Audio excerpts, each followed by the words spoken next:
Pressure's on, we're in mid-January already, and I've got to have this done in I think I've got about 6 weeks from today, maybe a little more, 7 weeks from today, to really be done and have this ready to come apart and ship. So we have a lot to do.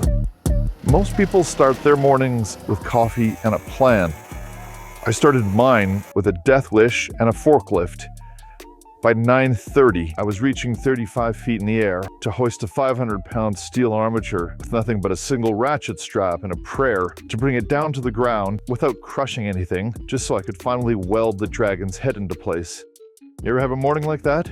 That is some sketchy shit. First, Michael climbs inside the trap door and starts climbing up to the top from the inside, while I move the forklift into position. Once Michael's in place, we move the lift into place and get up to attach the ratchet strap. And then things almost went haywire. That makes me feel a little bit better. As the lift began, I noticed I was giving it a lot of power and wasn't able to raise it up. So I gave it a little more and a little more. There was one tack weld left that I hadn't cut off before starting the lift, and breaking it made things wobble uncomfortably.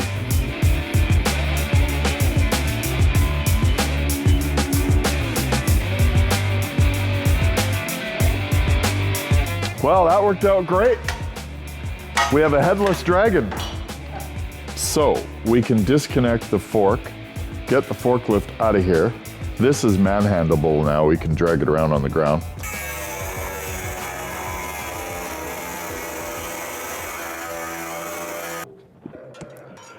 Before attaching the head to the neck armature, I need to weld another ring into the head. This ring will be welded with some square tubing to the ring on the top of the neck, making for a relatively simple connection that will be rock solid. Getting this one into position is not so simple at the moment.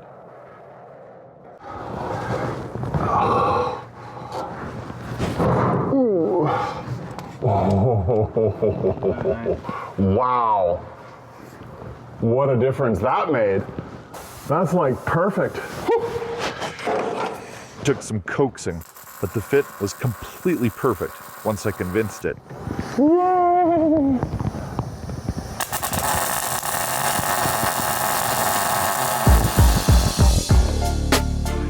Next, it's time to move the head up into place for fit-up. This is the first time we'll see the head and neck attached, and I'm excited. I've already poured well over 100 hours into the head, and now having it dangling above the shop floor, I need to make sure I'm extra careful here. Holy crap, just seeing that looks cool.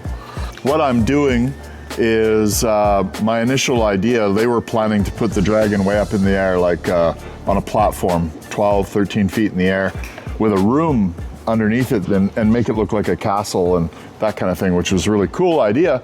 But then they thought, you know, for people taking photos and photo opportunities, it'd be better closer to the ground. So he's only going to be on a 3-foot platform now. And with that being said, I have to change the angle of the head a little bit. So he shoots fire and we don't want it shooting down towards people. We want him kind of straight or even a little bit up now because he's lower to the ground. So I've installed a ring up inside the head of the dragon, and I'm gonna cut this opening up. So this opening will fit right on that opening or right on that ring. And then there'll be a space between that ring and the ring that's inside the head. And then that will allow me to maybe put a tack on it somewhere and fill that space in with some square bar, and the head will be attached to the neck. And then I'm gonna plumb the fire system from the mouth down inside the neck here. There'll be a hard line and some electronics and stuff all getting put in the neck so we can access it. Pressure's on, we're in mid-January already, and I've got to have this done in I think I've got about 6 weeks from today, maybe a little more, 7 weeks from today, to really be done and have this ready to come apart and ship. So we have a lot to do. Some last-minute cutting is needed to make room for the neck to slide in and meet perfectly with the head's inner rings. This time, there's no rubbing, and the rings connect perfectly, so I can start welding the two pieces together.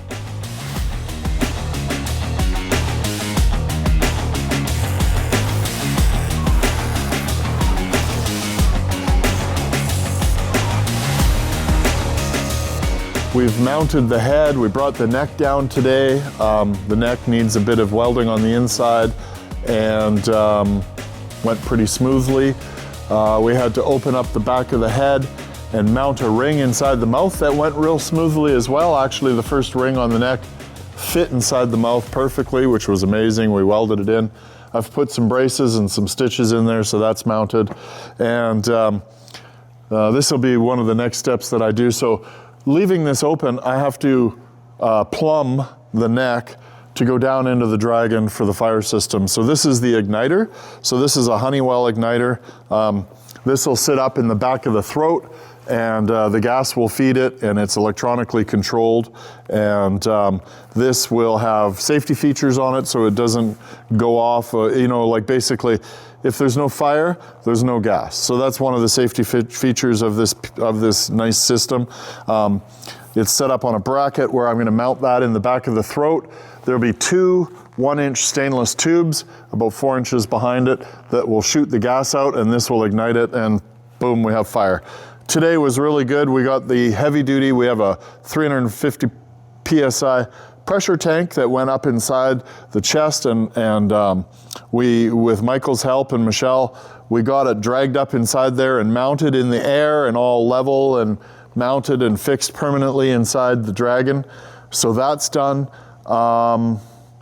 If you have a look at the Dragon, we've been just busting ass here. The Dragon's basically done. We have all the sheet metal ready to weld, so this whole Dragon will get welded 100%. A lot of people are asking, is it stainless? And lots of questions on the texture and the finish. So what we're doing with this one is kind of unique. I'm going to shadow rust it. I'm going to use rust like paint, basically. So we're going to get this all welded and clean. Then we're going to scale the whole thing. I'm going to put belly scales on it and Dragon scales from the tail to the head. And then we're going to rust it, and we're going to rust it in stages. So the first stage will be all the dark shadows. So in the armpits and everywhere that I want shadows, we'll rust that first and get that really nice going and dark. Then we're going to come back and we're going to do a lighter rust, so we get the highs and lows of the reds and the yellows built into the rust. So we're going to kind of bring it to life using shadows of dark and light rust. After that, we're going to urethane clear it with a UV protectant, UV durable Varathane clear coat, basically, and lock that color in, richen it and deepen it with the clear, and that's the finish. So in the future, you know, it's going up into some really nasty winters and stuff. If there's any you know, future rust issues or anything like that, it'll kind of blend into the finish, and you're not going to see, you know, rust coming through. We didn't really want to paint it. Painting, it would cheapen it. I might as well make it out of plastic if I'm painting it. You know, everybody loves that raw metal finish, but to get raw metal, I mean, you know, your options are either stainless, paint it, or let it rust and just work with what materials you're working with. And I think I've come up with a solution that I think is going to look amazing. We're going to do all the horns, all the teeth, all the claws. We're going to do them all black so they contrast those reds and oranges in the rust, and you know, really give it some details. The head, as you can see, that's mounted up there, I'm calling that my canvas. So the head is only, in my opinion, about 50% done. So I have a lot of work on the head to do, and I've really been working hard trying to get the body finished so we can get this head wrapped up. I have to build the back of the jowls, behind the eyes, above the eyes, behind the nose is all full of spikes. There's some larger horns that go on the back and top of the head, and behind these big horns that we still have to finish. That has to be filled with round bar and then all welded solid. And yeah, there's a ton of welding and a ton of work on that. Then we're going to shape the bottom of the head now and transition it into the neck, and then get all the neck plumbed with all the hard lines for the gas. So this will be mounted in there, hard lines. So it'll be hard lines to soft lines to get everything mounted. And that's where we're at. What else? I'm going to put I've come up with an idea. To, on our hatch there, it's quite heavy when you open the hatch. So I'm gonna put a counterweight with a cable and a pulley. And so when you open the hatch, that counterweight is gonna go up. And when you close the hatch, the counterweight will come down, and it should make that hatch feel like butter, which will be nice. And then I'll put a latch on it, and then we'll be ready to scale. So I think I have about, if me and Michael tackle this together, we could probably weld this whole thing out in about 3 days, maybe. And then we're ready to start scaling. So that's gonna be our next update. We won't get into the wings quite yet. I'm gonna save that for a future video, but the wings are coming soon.